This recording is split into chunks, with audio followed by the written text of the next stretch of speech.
Hi, and welcome everybody to another edition of Winner's Circle Sports Betting Podcast. My name is Ross Benjamin of RBWins.com. Today is our college basketball betting edition, and like every Wednesday morning, which it is Wednesday morning here, but it's not for the gentleman who's my guest today. It's Wednesday evening in Thailand.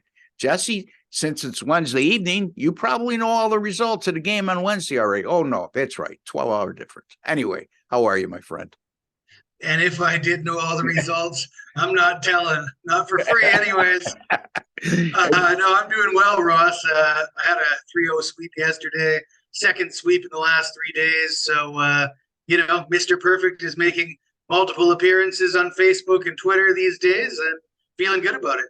Yeah, I see your video doing all those reps trying to, you've already beat George Kittle's NFL Combine reps at 225 pounds. Now you're looking to surpass Derrick Henry, from what I'm understanding. Derrick Henry is a beast. When I look at pictures of him working out, I think, how could I possibly beat that guy's score? But, I'm going to give it a go.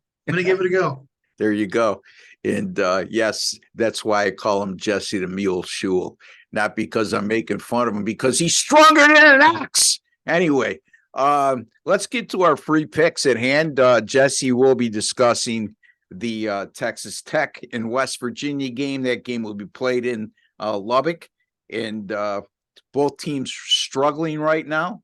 And I'm going to be taking a look at the UCF and Houston game, which see if Houston can bounce back after suffering a shocking loss to Temple this past Saturday. Anyway, all right, Jesse, what do you got for us on the Texas Tech and West Virginia game? Before you get to that, real quickly, tell the folks where they could find you, or you prefer they find you. And you said you were 3-0 yesterday, and how you've been doing of late, what you may have coming up. All right, Ross. Well, 2023 has picked up right where it left off in 2022. 38-20, 66% year to date, 13,000 units for 2023. Sweeps in 2 of the last 3 days, 6-1 last 3 days. Before I get into the free pick, though, for today, I'm going to toot my own horn about a loss on this show last Friday, and that might sound odd. You're gonna brag about a loss, but I gotta say, Ross, I broke down last Friday's NBA game as well as it could have been broken down. Everything I offered was 100% accurate, but sometimes that isn't enough to get you the win. It was the Warriors Cavs. I said the Warriors were going to rest their starters. No announcements had been made. The line opened at 7.5. I said it's going to go to double digits.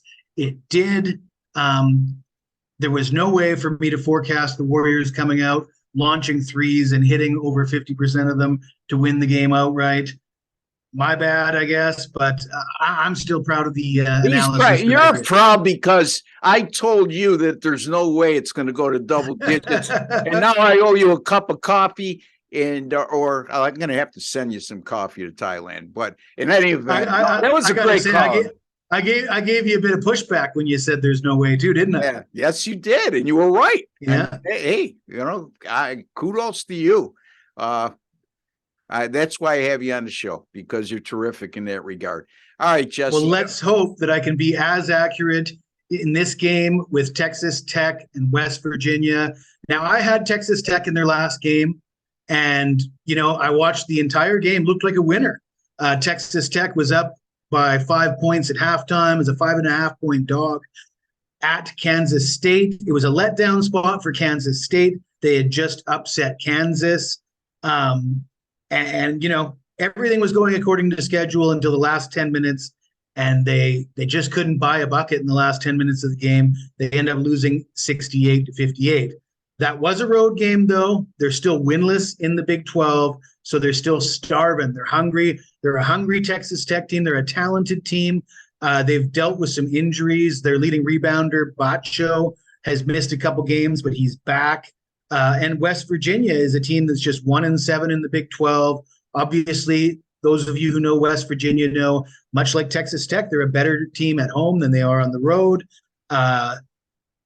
This Texas Tech team, as much as they look terrible with their 0-7 Big 12 record, They lost to Kansas by just 3 points. They lost to Texas by just 2 points. West Virginia is 1-4 straight up on the road. Texas Tech is 8-3 straight up at home. They've actually outscored opponents 80-66 on average in their home games. I like Texas Tech here. They're a 3-point favorite, but I'm going to change things up a little bit, throw a little bit of a curveball into it. We've seen Texas Tech get off to better starts and have some poor finishes. So I'm going to say the best value here is Texas Tech for the first half. If you can get a good price on the money line, grab it. If not, lay the point or two for the first half line for Texas Tech. Yeah, I'm looking at the first half lines as we speak right now, and we're looking at Texas Tech is either a 1.5 or 2-point favorite. And I'm not sure there's a money line. Yes, there is a money line on the first half, actually. It shows, no, that's for the game. I apologize. So, yeah, Texas Tech minus 1.5 or 2. And Jesse says if you can grab a money line on the first half. Under 140. Lay 140 or less on Texas Tech. So, again, Texas Tech 0-7 in their last 7. West Virginia 1-6 in their last 7. Something's got to give. And, you know, when you look at KenPom, they rate each individual team's strength of home court. Despite Texas Tech losing their last 3 home games, they still are ranked as having the number 2 strongest home court in all of college basketball. There's a lot of analytics and other facets to go into that. So, yeah, I mean, they still maintain what the experts perceive as a very strong home court, and Jesse made that perfectly clear. Texas Tech minus the 1.5 in the first half in that game against West Virginia. I'm going to take a look at the Houston and Central Florida game. This game goes at 7:00 Eastern time tonight.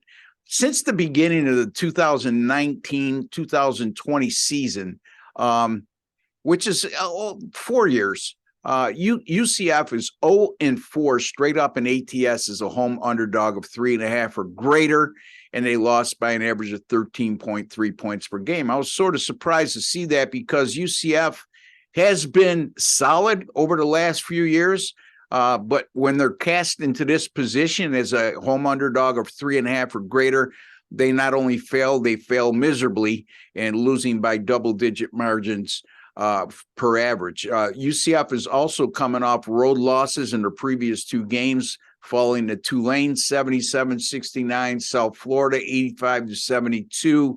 The Golden Knights have been real careless with the basketball this season, evidenced by them committing turnovers on 20.7% of their offensive possessions. That's right, folks. Central Florida commits turnovers on approximately 1 out of every 5 offensive possessions.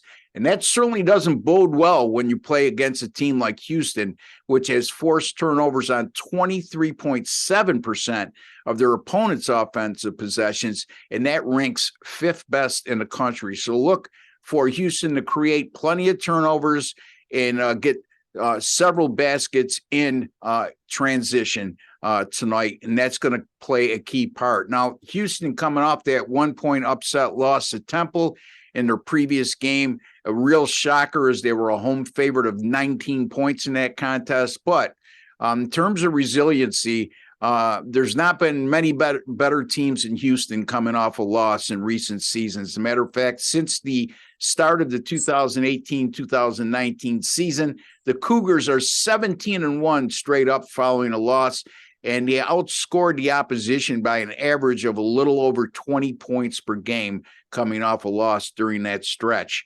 Houston is also 5-0 straight up in ATS this season as a road favorite, with an average margin of victory of 18 points per game. And during those 5 road favorite coverage, the Cougars allowed just a little over 57 points per game in those contests. Houston also number 2 nationally in adjusted defensive efficiency, number 3 in 3-point defense, number 2 in 2-point defense, and number 1 in the country in block shots, blocking 18.2% of opponents' shots against them, which is extremely high.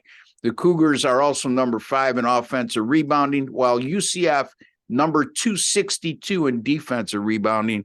The Cougars should have their way on the glass. They should be able to turn UCF over several times this evening, which will lead to easy transition baskets. I normally don't do this, but I'm going to lay a heavy number on the road here. I like Houston late at 9.5 at Central Florida. And Jesse, he's on the Texas Tech Red Raiders, minus 1.5 in the first half against West Virginia. And if you can get a money line of minus 140 or less in that first half bet, that's what Jesse suggests you do rather than just lay 1.5 or 2 points. Any final thoughts, Jesse? Yeah, if you don't mind, Ross, I'll just remind everybody you can follow me on Twitter at Jesse Schul, and you can find me at jesseschul.com. Yes, sir. And you can find me at rbwins.com. It's rbwins.com. And lost last night on my UNC Syracuse game at Sports Memo. That's the only game I posted there. I didn't post any game anywhere else as they were running the $2 special for me. But Monday, I had a 4-0 sweep after not having a very good weekend.